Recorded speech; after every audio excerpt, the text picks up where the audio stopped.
یہ بڑی دلچسپ بات آپ نے کی. اس کی میں مثال دیتا ہوں ہسٹوریکلی پاکستان سے.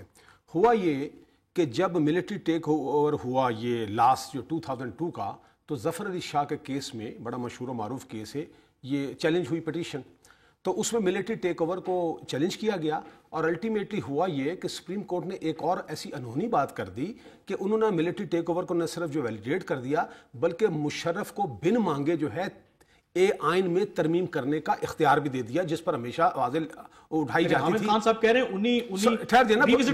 مجھے بات پوری کر لینے دیں. گزارش یہ ہے کہ یہ کر دیا, اور جب اس کو کہا تم یہ ترمیم تو کر سکتے, وہاں پر بیسک سٹرکچر کی تھیوری ڈال دی اسی جگہ جہاں پر اختیار دیا نا اس کو, اور لیکن اس کو کہا کہ یہ بیسک سٹرکچر ہے جس میں انڈیپینڈنس آف جوڈیشری کا بات بھی لکھ دی, اور کہا یہ کہ یہ تم اس کو جو ہے اوفینڈ نہیں کرو گے. ایک بات اس نے بھائی صاحب نے کیا اس نے سارے سسٹم کو تباہ و برباد کر دیا, ون مین شو بنا دیا, پریزیڈنٹ فارم آف گورنمنٹ بنا لی.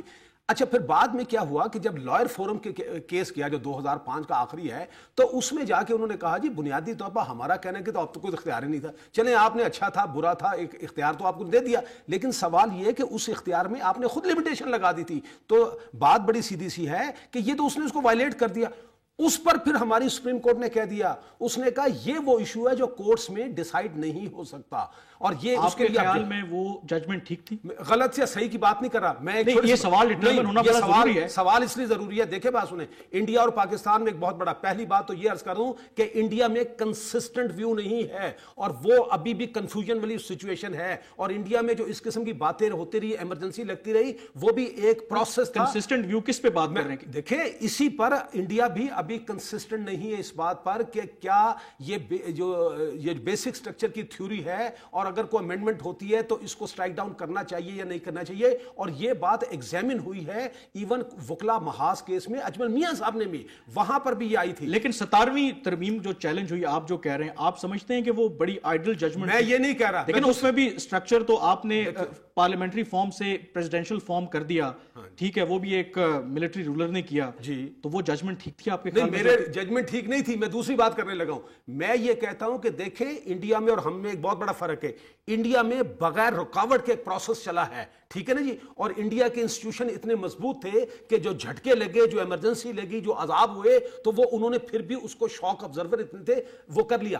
ہمارا جو سسٹم ہے نا, دیکھیں ہمارے تمام ادارے مضبوط ہیں. اگر ایک ادارہ کو نئے سرے سے آیا ہے, اور دوسری طرف اس مرتبہ ایک پارلیمنٹ ہے جو یونانیمس ایک لے کر آئی ہے, اور خاص طور پر ایک بات, اور دیکھیں اس بات میں کوئی جھگڑا نہیں تھا کہ ججز کے طریقہ کار و انتخاب پر ایک آدمی کو اختیار دیا تھا, بے شمار غلطیاں ہوئی ہیں, ایسے جج اپوائنٹ ہوئے. تو آپ کہہ رہے ہیں کہ بنیادی یہاں پہ سوال یہ ہے کہ ہمارا جو پاکستان ہے, یہ ڈیموکریٹک سسٹم ہے, اس وقت ایسی صورتحال کا متحمل نہیں ہو سکتا کہ دو بڑے ادارے آپس میں ٹکرائیں. اس پہ بات کریں گے, بریک لینی ہے مجھے, اس پہ ضرور بات کریں گے, لیکن اس بریک کے بعد.